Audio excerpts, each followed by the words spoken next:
لیکن اس کے علاوہ معین شخص ہوگا دجال. یہ معین شخص جو دجال ہوگا اس کے بارے میں بھی ایک تو بالکل متفق علیہ چیزیں ہیں. نمبر ایک کہ وہ شخص ہے، قطعی ہے، یقینی ہے، اس کا حلیہ بھی حضور صلی اللہ علیہ وسلم نے احادیث کے اندر بیان کیا ہے.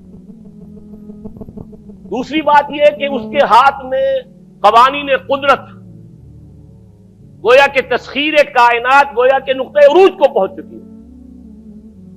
تمام اختیارات الہی تقریباً اس کے ہاتھ میں آ چکے ہوں. جو بڑے سے بڑے معجزے اللہ تعالیٰ نے نبیوں کو دیے ہیں وہ معجزے کر کے دکھائے گا. وہ مردہ کو زندہ کرے گا،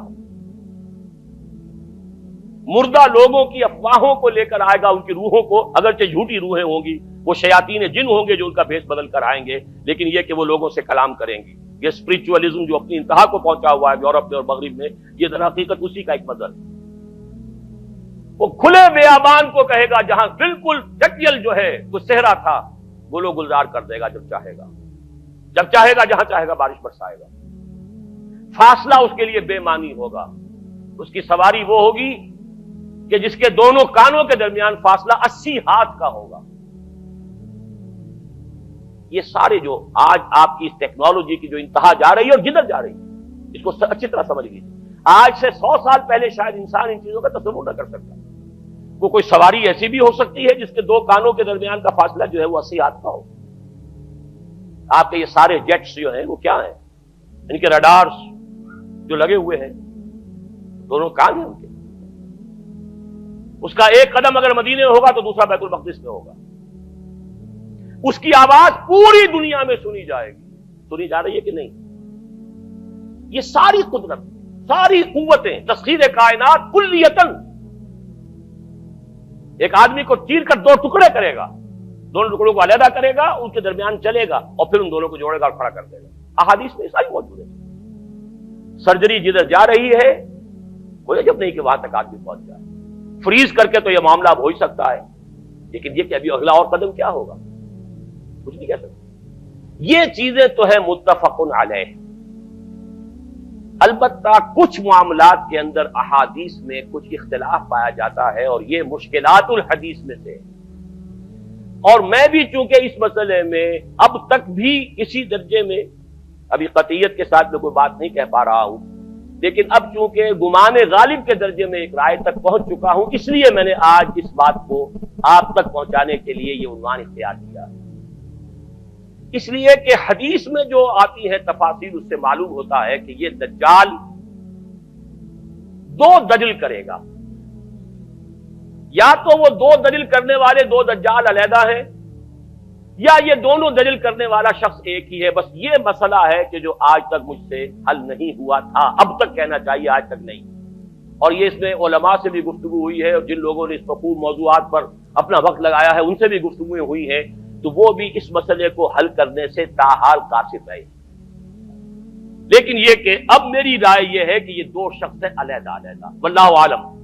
لیکن ایک رائے تک میں پہنچ چکا ہوں، اس لیے وہ رائے آپ کے سامنے رکھ رہا ہوں، اور آپ کے ذریعے سے وہ آگے بھی پھیلے گی تو اہل علم کے ساتھ جو ہے اس معاملے کے اندر تبادلہ خیالات کی بھی نوبت آئے گی انشاءاللہ.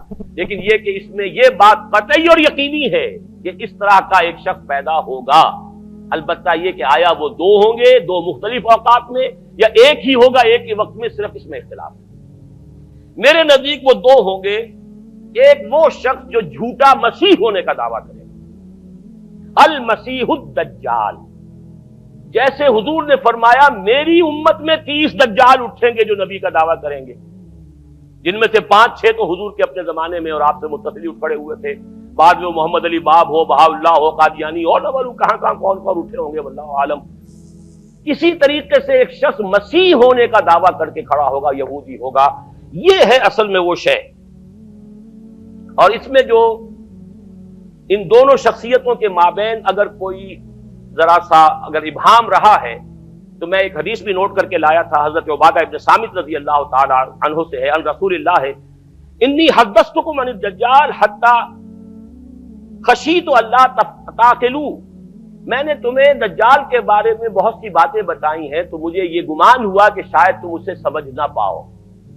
یہ اندیشہ خود حضور صلی اللہ علیہ وسلم کو ہوا ہے، اور یہ سنن ابی داؤد کی روایت ہے۔ بہرحال میں جو کچھ عرض کر رہا ہوں کہ میں اس رائے تک پہنچاؤں کہ یہ دو علیحدہ شخصیتیں ہیں۔ ایک تو یہ ہے کہ ایک مسیح الدجال کھڑا ہوگا یہ ایک دعویٰ کر کے کہ میں مسیح ہوں، چونکہ اس کا زمانہ بالکل قریب آ چکا، اس لیے میں آپ کو اس کے بارے میں خبردار کر رہا ہوں۔ دوسرا جو مسیح جس کی شخصیت مسیح دجال کی آتی ہے، دجال اکبر، میں صرف اشارہ کروں گا، پھر کبھی انشاءاللہ اس موضوع پر تفصیل سے گفتگو ہوگی، وہ میرے نزدیک بالکل قریب قیامت کی ایک علامت ہے۔ جو خدائی کا دعویٰ کرے وہ جھوٹا خدا ہوگا، یہ جھوٹا مسیح ہوگا، المسیح الدجال۔ الدجال الاکبر وہ ہوگا کہ جو قیامت کے بالکل قریب کی تین نشانیاں ہیں، جبکہ وہ آ جائیں گی تو حدیث میں آتا ہے کہ اس کے بعد کسی شخص کے ایمان لانے کا، توبہ کرنے کا فائدہ نہیں ہوگا۔ ویسے تو علامات قیامت جو ہے ان میں سب سے پہلی میں نے بتایا تھا حضور کی بعثت خود علامات میں سے، اس کے بعد 10 علامتیں حضور نے گنوائی ہیں، اور وہ تدریجاً پوری ہوتی چلی جائیں گی۔ آخری علامات کے لیے حدیث سن لیجیے، عن ابی ہریرہ رضی اللہ تعالی عنہ قال قال رسول اللہ صلی اللہ علیہ وسلم ثلاث اذا خرجنا لا ينفع نفسا ایمانا لم تكن آمنت من قبل او کسبت فی ایمانها خیرا، طلوع الشمس من المغرب وخروج الدجال ودابۃ الارض۔ تین نشانیاں وہ ہیں کہ جب وہ ظاہر ہو جائیں گی تو پھر کسی کا ایمان لانا مفید نہیں ہوگا جو پہلے ایمان نہیں لایا تھا، یا جس نے اس سے قبل اپنے ایمان میں کچھ اعمال صالحہ کی کمائی نہیں کی تھی۔ یعنی گویا کہ توبہ کا دروازہ بند ہو جائے گا۔ جیسے جب موت کے آثار شروع ہو جاتے ہیں تو توبہ کا دروازہ انسان کے لیے بند۔ اب جب موت کے آثار شروع ہو گئے اب توبہ کرنا فائدہ نہیں، اس سے پہلے توبہ کا دروازہ کھلا ہوا، معلوم یغرغر، جبکہ وہ موت کے آثار شروع ہو جاتے ہیں، گھنگرو بولنا شروع ہو جاتا ہے، معلوم ہوتا ہے کہ اب جا رہا ہے، اب توبہ بیکار۔ اسی طریقے سے پوری نوع انسانی کے لیے توبہ کا دروازہ بند ہوگا ایک وقت میں آ کر کہ اب کسی کے لیے توبہ نہیں، ایمان نہیں، اور اس کے لیے تین علامتیں بیان ہوئی ہیں، یہ بھی مسلم شریف کی روایت ہے۔ آپ نے فرمایا تین چیزیں وہ ہیں کہ جب وہ ظاہر ہو گئیں تو پھر کسی کا ایمان لانا جو اس سے پہلے ایمان نہیں لایا تھا، اور اپنے ایمان میں اس نے کچھ اعمال صالحہ کی کمائی نہیں کی تھی، اب قتل مفید نہیں ہوگا اس کے لیے ایمان لانا۔ وہ تین نشانیاں ہیں، طلوع الشمس من المغرب، سورج مغرب سے طلوع ہوگا، نظام شمسی میں کوئی اختلال ایسا ہوگا کہ جس سے سورج بجائے مغرب سے نکلے گا، وہ خروج الدجال ودابۃ الارض، ایک زمین سے کوئی چوپایا برآمد ہوگا، بعض احادیث میں آتا ہے کہ مروہ کے قریب سے وہ برآمد ہوگا جو گفتگو کرے گا انسانوں سے، کہ بالکل خرق عادت، یعنی وہ چیزیں کہ جن کا کوئی تعلق اب اسباب جو ہے دنیا کے ان سے کوئی تعلق نہیں ہے، کوئی فزیکل لا سے تعلق نہیں ہے، وہ بالکل معجزے ہوں گے، خرق عادت ہوگا۔ اور خروج دجال، وہ دجال جو خدائی کا دعویٰ کرے گا، اور حدیث میں آتا ہے کہ بہت کم لوگ ہوں گے کہ جو اس کے سامنے رک سکیں گے، اکثر و بیشتر جو کمزور ایمان والے لوگ ہوں گے وہ اسے خدا تسلیم کر کے اس کی پرستش شروع کر دیں۔ میرے نزدیک یہ آخری چھلنی ہوگی جو لگائی جائے گی اہل ایمان کو ایک طرف کرنے کی، اور یہ قیامت کی نشانیوں میں سے، آخری نشانیوں میں سے